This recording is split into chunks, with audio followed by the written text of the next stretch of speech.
guess my next question is, there are obviously other organizations that still use derogatory terms, such as the Cleveland Indians, the Washington Redskins.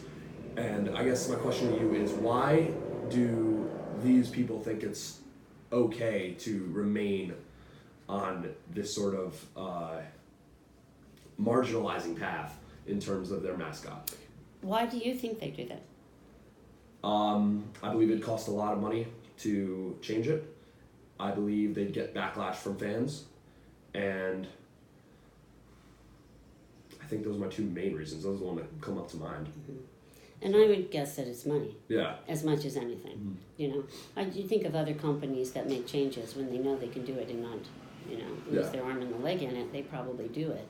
And the Indians are a really interesting example. So when Cleveland went into the World Series a couple of years ago, and what they did was they had been phasing out the Chief Wahoo image, but when they went to the tournament with the World Series, they put that Chief Wahoo image on those tournament uniforms.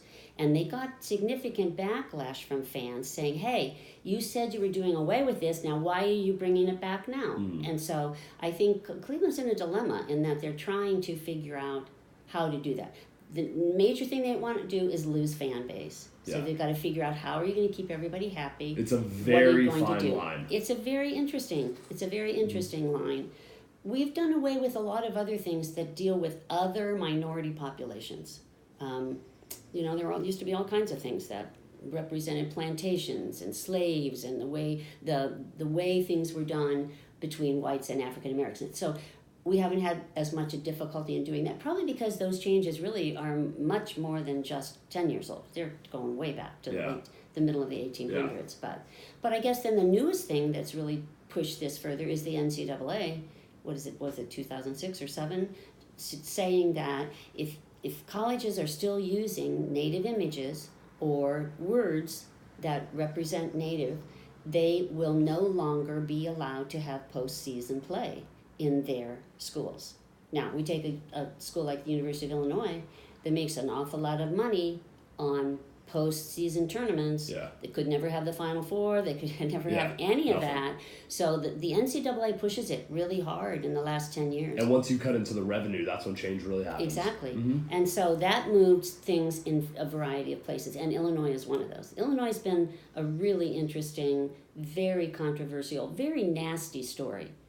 The way that whole thing has played out. And they've had the same kind of issues that Miami had over the same type of years. Yeah. And so they've just been a stronger holdout there. And even now, I've got an article, you can take it with you, right there. It's about Chief Lightaway. And so somebody just mentioned it the other day. It's just recent, was just in the Chronicle of Higher Education. So again, it's not faded there like it has faded in other places. But if you go back to 72, when the American Indian movement really was coming on its own and moving forward for civil rights for Native people, many schools made quick changes. Stanford's the big one. It changed from Indians to Cardinals. Dartmouth changed.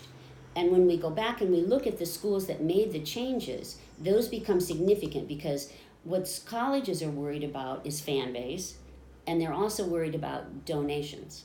So if you lose your fan base and those are your donors, then you've got a whole lot of other problems happening. So we look at Miami, we don't get much money from the state of Ohio anymore. So what we need is your tuition, and then we need donors. So we don't want to do things that remove our donors. Yeah. And so Stanford was a really good example because Stanford is probably at the top of the list of the people who do sophisticated fundraising. They always have been. So the question was going to be about Stanford.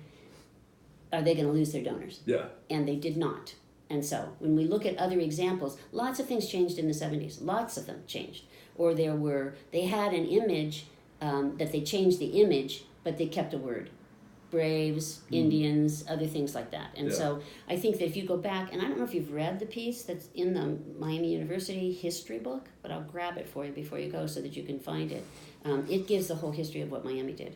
And it shows you what was going on from 1920 on, and then how things began to deteriorate and the way it did more to please fans than to just keep any dignity in the way they were representing things. And so if you thought you could do it with dignity, it certainly wasn't happening.